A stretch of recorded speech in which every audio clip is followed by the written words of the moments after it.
Welcome to our Arnhem Land series finale, and we have one final epic mission in store for you guys.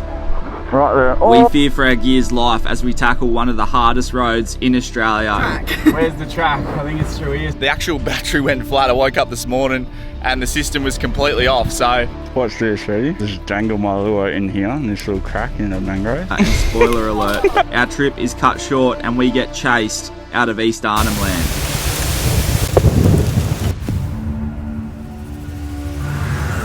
One thing to note about East Arnhem Land is there's one main road in and one main road out, and annually this road gets destroyed in wet season and it's impassable. Now, with that wet season coming up quickly, we were petrified that the rain was literally not going to stop and we were going to get trapped up in East Arnhem Land, especially when we still have so much of the dream lap to go.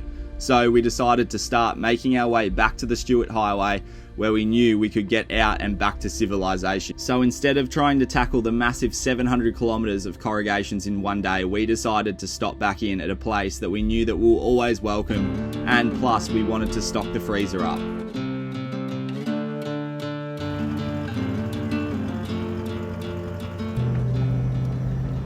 Radio, so as you guys know, this is the build-up season and they do shut this road to tourists too, so there's so much moisture already, which is a little bit scary, because if they do shut the road, you do get trapped up in East Arnhem. So that is not something that we want to do, because sometimes they don't reopen the track until next year. The road is absolutely buggered at the moment. You can probably hear my voice bloody cutting in and out. It's freaking rough as guts, this road. And yeah, I think the rain actually sometimes doesn't help it, eh? I reckon all the corrugations are hardened now because of the rain. But outside, doesn't it, Sarah? It smells crazy. It's like fresh rain. Smells so nice. It smells so good. But yeah, it's so weird. We've never experienced this weather ever, being from WA or from down south WA. So it's like we've never experienced any sort of wet season weather. So tropical, and outside it is so freaking hot. Like, we pulled the camera out before, and all of our camera screens, our sunnies, all fog up as soon as you get out of the aircon, out to the ambient temperature. This road is so bad, oh my god. But anyway, yeah, hopefully we don't get stuck on this track and stuck up at East Arnhem. We're going to keep our eye on the weather, but yeah, this is probably the reason why there's not many people up at East Arnhem at the moment.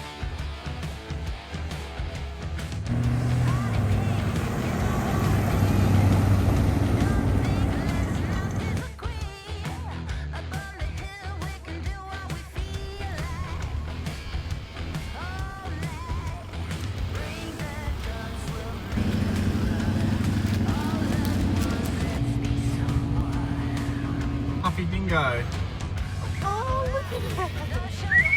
We navigated the track for a second time and got into Buymarr camp without any issues. It's amazing feeling knowing exactly what obstacles lie up ahead when you're towing, and I'm sure people that have towed off-road can relate. We quickly set up and Nathan gave us a mission to see if we could gain access to push in an old track to the back of the homeland that leads to a billabong filled with buffalo, barramundi and incredible bird life. But I have a feeling this track is going to be a little bit scratchy. Nathan has told us that there is a swamp out here. It's full of crocodiles, full of barramundi and heaps of buffalo around. We really want to check out some buffalo. I reckon the fishing's going to be great, but we've done so much fishing, we just want to see some scenery. Now the track out here, as you can see, we've got to do a bit of track building, which Nathan said is alright. Just make it wider, he said, and that is what I'm going to do. So this is definitely not a track if you care about too many scratches and stuff, because check out this. Not many people have been down here. Nathan reckons him and his family are the only people that have been down, so pretty cool to be able to go through some of these tracks. Let's see how we go.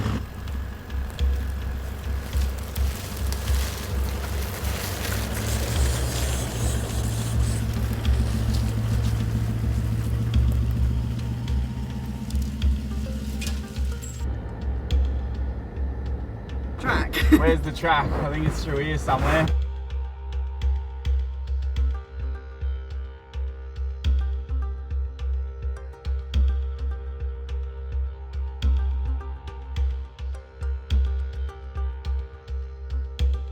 How cool is this? So we're just making our way through this tight track to the swamp, and we've come across this weird looking thing, and we've stopped and had a look at it, and it's actually a green ant nest. Now, it's got like this leaves obviously wrapped around. It's like almost like they've made paper mache out of the stuff that's available obviously in the bush, but part of it that's connecting the leaves is all gone white. Now I'm guessing this is something that the ants produce, but yeah, it's super cool to see that. I've never seen that in my life, and there's thousands of green ants. I'd hate to hit that and crack that open with the car.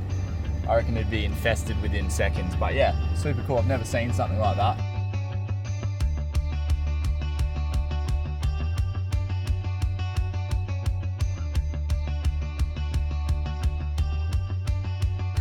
Bit of a bush bash in, but now we're out at the swamp, and Nathan reckons there's always buffalo, and apparently there's barra out here as well. You can see straight away how many bird species there are out here. There's jabberoos, there's brolgas, there's all sorts out here, and hopefully we can catch a little fish just to see if there's any out here. But there's about a week away from wet season. Next week, I've looked at the forecast, there's so much rain coming, so it all funnels down, and look at this will all fill up. This is a massive swamp, and obviously it's dried out right now, but another week this will all be underwater, and you can see how deep it gets, how high the water level goes up as it tries to make its way to the ocean. Rightio, no swamp donkeys as Sarah would say. They're non-existent here, but I'm probably fishing the wrong part. There's billabongs freaking everywhere in here, and if Nathan was here, he'd be able to show us exactly. I'm sure you guys have heard of Buffalo Bill. Now, when you're out here on these swamps, you've got to be careful of buffalo kill. Now, these buffalo have massive horns, and they have a totally different temperament to cows. So, you have to be very careful. Right now, we're in the middle of nowhere, so if a couple come out of nowhere and they had babies, we'd be in real strife right here. But thankfully for us, they come out in the morning at this spot. But yeah, it's such a cool place. There's jabberoos flying overhead, brolgas, all sorts of different bird species, and yeah, just no swamp donkeys, which is fine because we have caught a lot of fish. But yeah, pretty cool spot to see.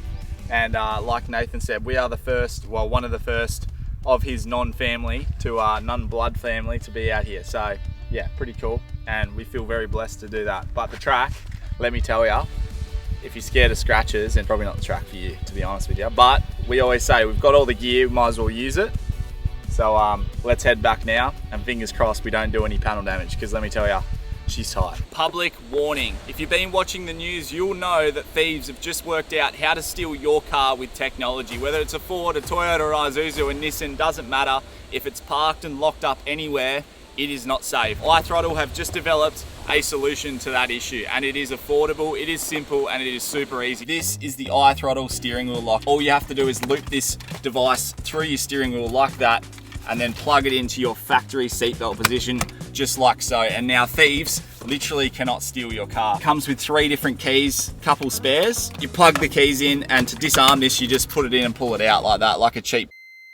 Thieves are gonna hate this product. Best part about it, it's only 60 odd bucks for the iThrottle steering wheel lock, and that peace of mind is probably the cheapest insurance you'll get for your pride and joy. If you wanted a little bit extra protection, iThrottle also sell a throttle controller with a lock function that locks out the throttle so thieves cannot use the throttles. So there's only a limited amount of these on the iThrottle website. With the discount code SKT, there's no reason why anyone shouldn't own one of these. East Arnhem Land is massive, and with so many things to do and see, unfortunately this time we didn't get time to head out to Cape Arnhem, which is one of the most picturesque places in the world. So I'm going to add a few of my favourite clips from last time we were here, including some conversations I had exploring Darling Boy homeland with an elder Kevin and about his way of life. And keep in mind, a lot of these clans in East Arnhem do not speak English and still live off the land to this very day. This is the Darling Boy community welcoming myself and Sarah to country. Now, welcome to country gets a little bit misunderstood sometimes, and the best way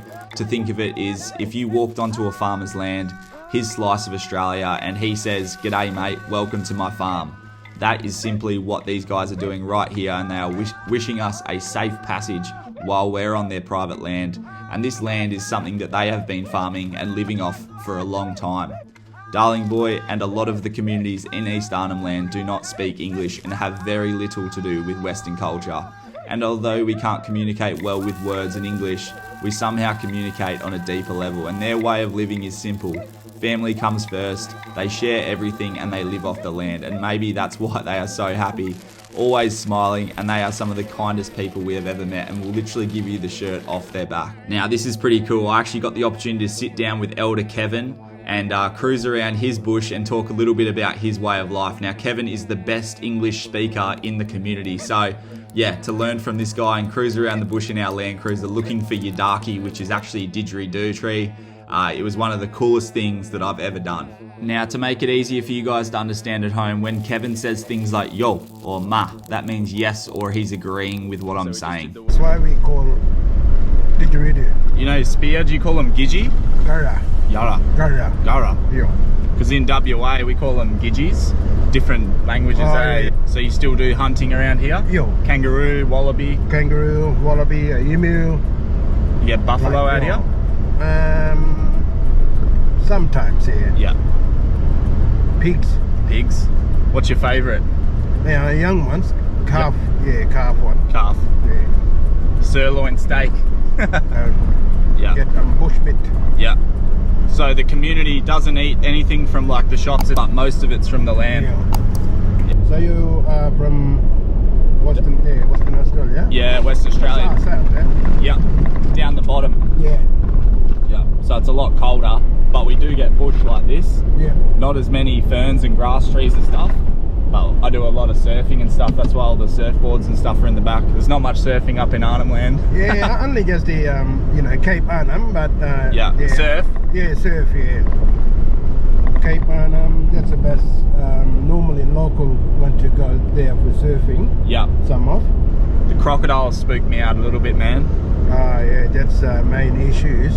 Yeah. On this Arnhem Land. Yeah. Big, babies one, young one. Because no one's hunting them. Yeah, some of like for now, we're not been able to be going further swimming in the deep area. Yeah. Because we don't trust it, you know? Yeah. So we're going to try to find a didgeridoo to cut down here, and Kevin's going to show us what to look for out in the bush here to cut our own. So this should be pretty interesting. I think there's some techniques on how to find them here. Some of us normally, and we bang out like this. This is heavier, no log, you know. We always back off and tapping. So we know where is the best yuraki we can see for hearing from our ear. And that's a yuraki. Like we can start asking. It's a high country. It's more than like this. Some of you can find is the best place with a hollow or with that. No, nothing.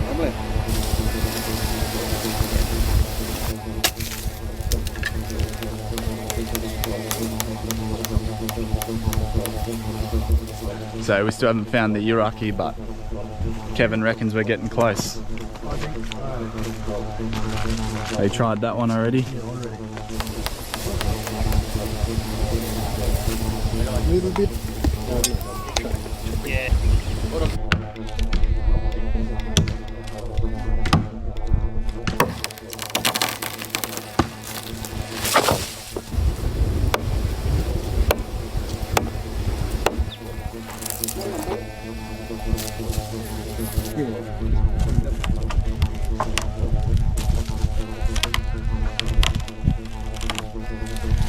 One last one.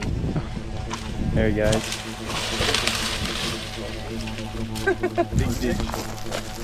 We can't leave Darlin Boy without getting our ass kicked by the community kids at basketballs. Me and Nathan versus the kids, I reckon. Let's see how we go.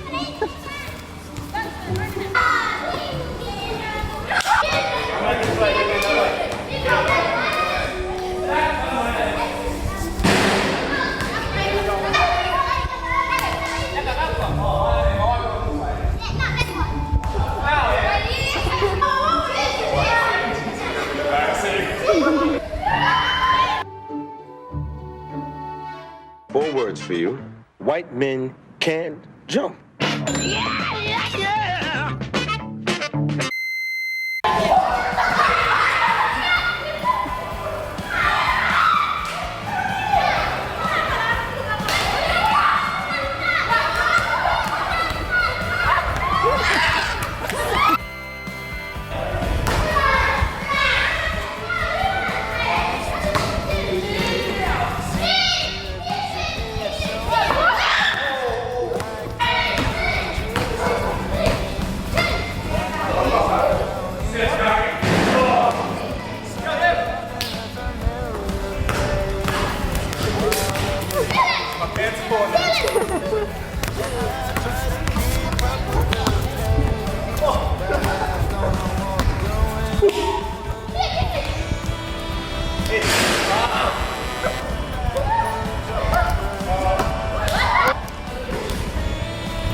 That's just embarrassing. Oh, you've got the perfect one on.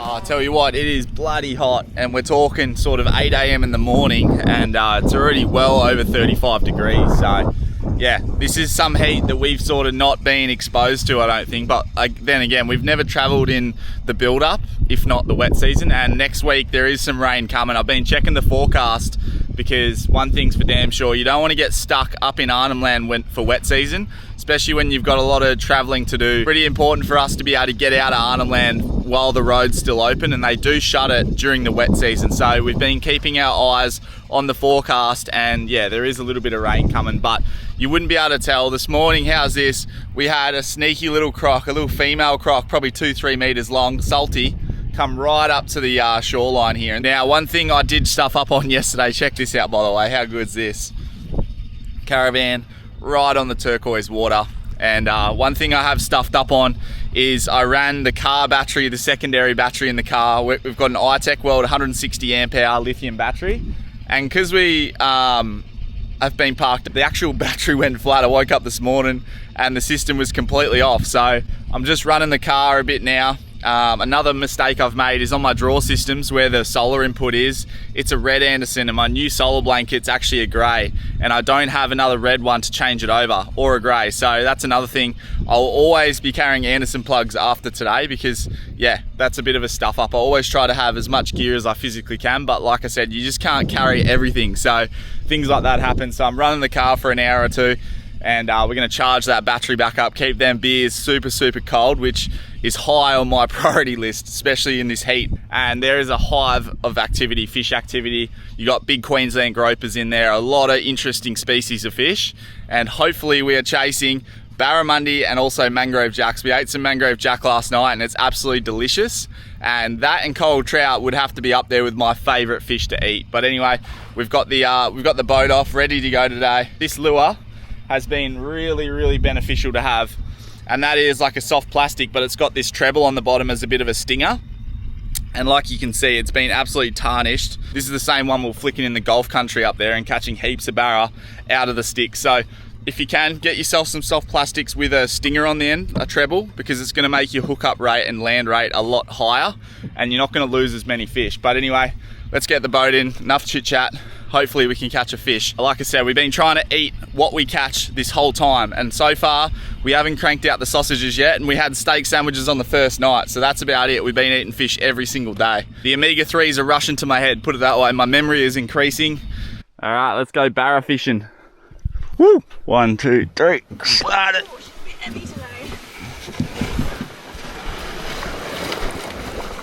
You jump in.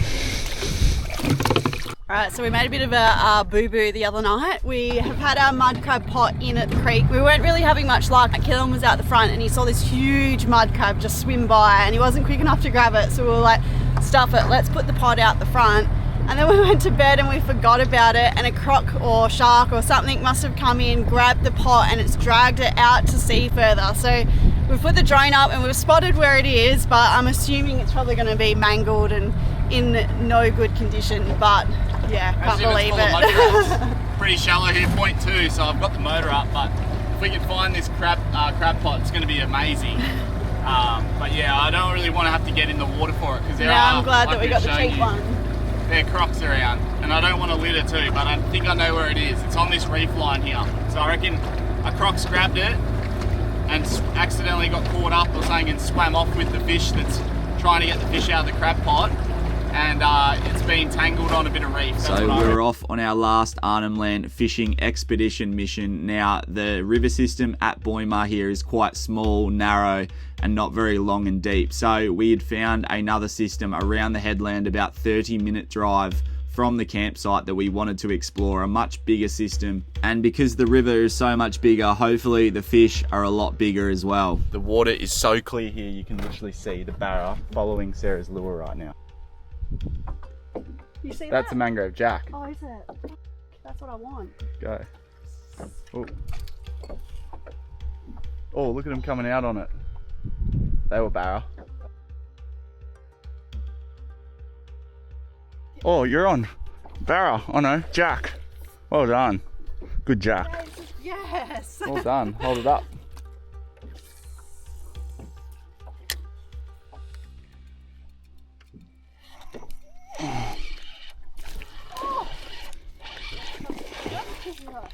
I got it. Little barra. Nice. Woo! Not a bad little fish. It's not a big one, it's a little pup, but Still a barra. still a ferocious little creature. Look at it. 400, and yes, up until this dream lap, this would have been my PB barra, funnily enough. Quick, but have a go at that. Back you goes.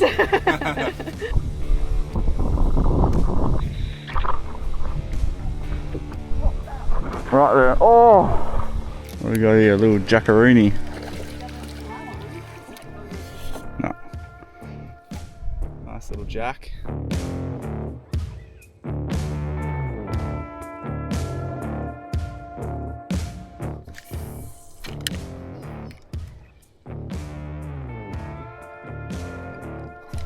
Fish on. Little jack.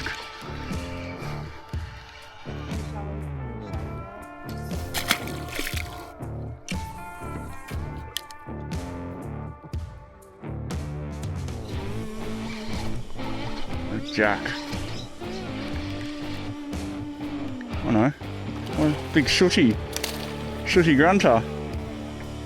Well, some people eat them. That's a big sooty. Look at this big, massive sooty. I've never seen one this big. That'd have to be 45, I reckon. Yeah. Oh, eat it. Oh, look at them all. There's so many barra back there. Yup, fish on. Nice. Get a little jack. Nice one. Oh, that's a good jack. Yeah, keep him. Keep. Yay. Nice jack, finally.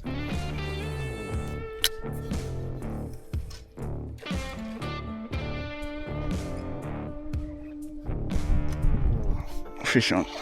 Little barra. Little. Not trout. That could be full size. Nah, it's not. Yeah. Yeah, they gotta be 550. Nice. Straight out of there, and he's going to go straight back. I reckon he's about 450 this one.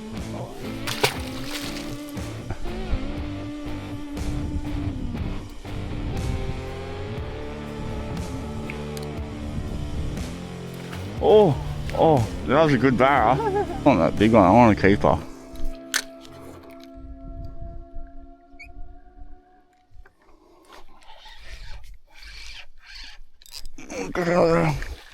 Oh, oh, little bass. Nice. Oh, that's Size of the boat. alright. Getting Wasn't again. wasn't size. Oh, you're on. Get you another snag. Oh, big jack. Nice. I watched him eat that, Sarah. He didn't. We'll didn't keep even, that one. Take line or anything. Look at that, another good jack. Watch this, ready? I'll just dangle my lure in here in this little crack in the mangroves.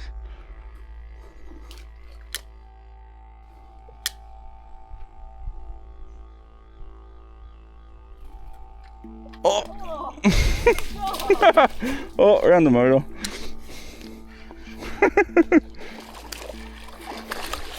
He's a better size. Whoa. Whoa. Brown though, isn't he? Or is he still He's a little bit browner. 500 this barrel. So he's so close to being legal. 500. This one. Remember that shark hanging around? Yeah, that's right. I don't want to lose the jack. Wow, he's a hog. Whoa! That is massive. Good job. Look at that bad Are you boy. kidding? That is freaking huge. Oh, had a fish then. Oh, fish on. It's a little jack, I think.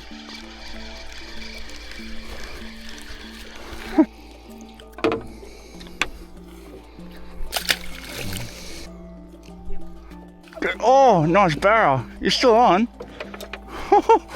Nice. Well done. It's gonna go off, I'm scared. Is it a barrel? Yeah. Straight in the boat. Well done. Nice barracudas. Bass? Oh! Nothing more, should I bring it in? Yeah, bring it in. That could be a keeper. Well done. Beautiful little barrel. 49. Nice. Here's a golden one. Nice. Get rid of him. Yeah. Oh yeah, you've got a barra. It's a barra, but it's got a lot of go.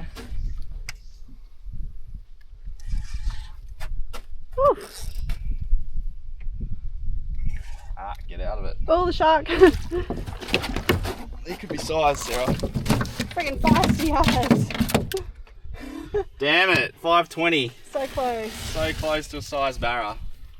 Look at that, what a beautiful fish. Absolute specimen. Like, obviously we're pretty remote for the fishing to be like this. Like, not many people have ever fished this river, and the fish are just ferocious out here. Like, we're like B-grade fishermen at best, and we are absolutely cleaning up, but this is so much fun.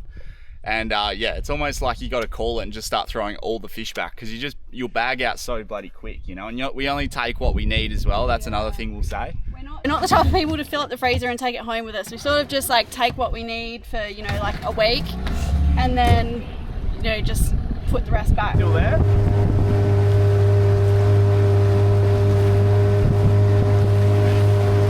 That is a big angry shark. Oh, he's been up there this morning, I reckon. Oh yeah, There's new tracks. That's the croc sides just there. East Arnhem Land is easily one of our favourite places, if not the top of that list. We have spent a lot of time out here on and off camera, and last time we were here, myself and Sarah actually got adopted into Nathan's family, the Wongoody clan. We were given mulk or skin names and told we are always welcome back on country, and that is something we hold close to our heart. We feel extremely connected to the land out here, and especially in Buymarr, and I'm sure that shows in what we have captured and the times we have had on this trip. We are proud to be a part of the Buymarr Wongoody family and to be able to share this story and officially pioneer a new place for travellers to come and explore. So if you are planning on getting out this way, please show the place the respect it deserves, and hopefully we can keep this place as wild and untouched as it always has been. The video's not over yet though. We can't count our chickens before they hatch, and we still have to get our caravan and four-wheel drive back out off the Central Arnhem Highway. Start a fire, throw the memories in the flames, it's behind us. See the gold and the red, new horizons. Let it burn, let it burn. So run for the hills, baby, don't look back when you leave. There's a train headed west, move along, you got somewhere to be.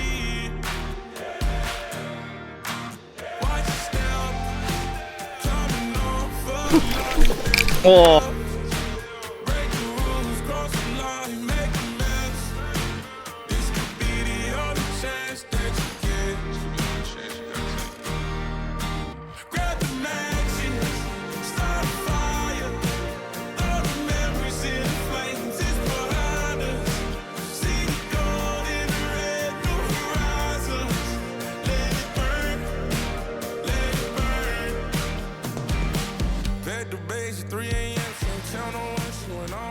It's going to be a sad day today. We are leaving Buymarr and we are heading back out to civilization, and I don't think the camping can get much better than Buymarr, so we're a little bit spoilt there. So the dopamine levels were down, making our way back out to the track and onto the Central Arnhem Highway.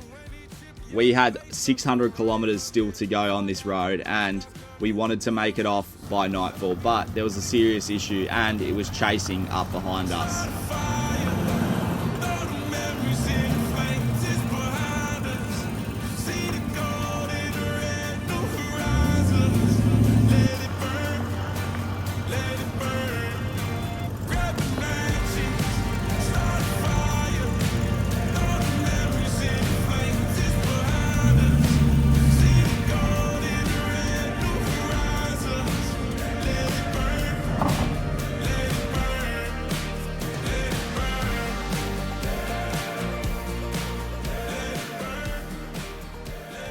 How cool is this? Like, we've got a big storm coming in right now, and there's buffalo and stuff everywhere.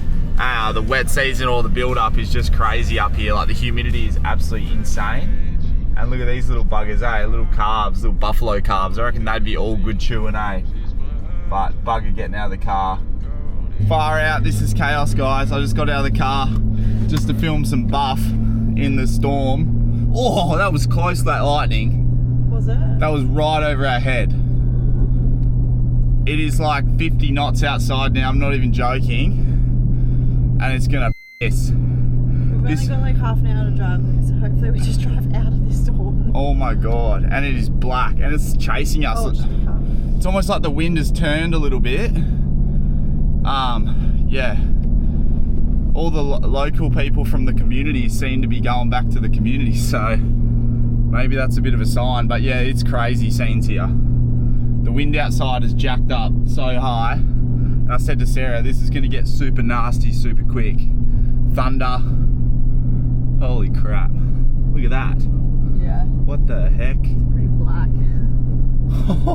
So we're used to storms, but there's one thing that I have to sort of express, and that is, for some reason, I reckon if you're out remote by yourself and it's 40 degrees, like it's freaking 40 degrees still, like it is freaking hot, and you see that coming, that is scary. When it's so hot and humid already and you see that storm, I think that's the scary part. And you're out here, like, yeah, it's just a bit crazy, isn't it? But it's exciting. I'm absolutely frothing. My heart's racing, but Mother Nature is just flexing her biceps right now. She's just juiced up on steroids, Mother Nature right now. We just pulled over just to check the van out because the road is buggered, and everything's good so far. Oh, I better get back in the car. The wind is just jacked up. There's thunder, lightning, getting leaves blown into my eyes, bloody sticks. This is wild, eh? This is crazy. There's lightning and thunder. Jesus Christ. Doing the rain With wet dance. season bearing down on us, it was time to continue on with our dream lap. And here's a few behind the scenes moments from our Arnhem Land trip. But the dream lap still continues, and next week we are forced to fight Mother Nature to keep the dream lap alive.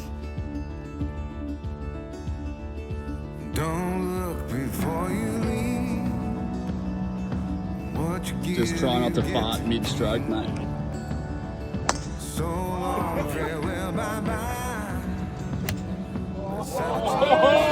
Play angry. Stinker.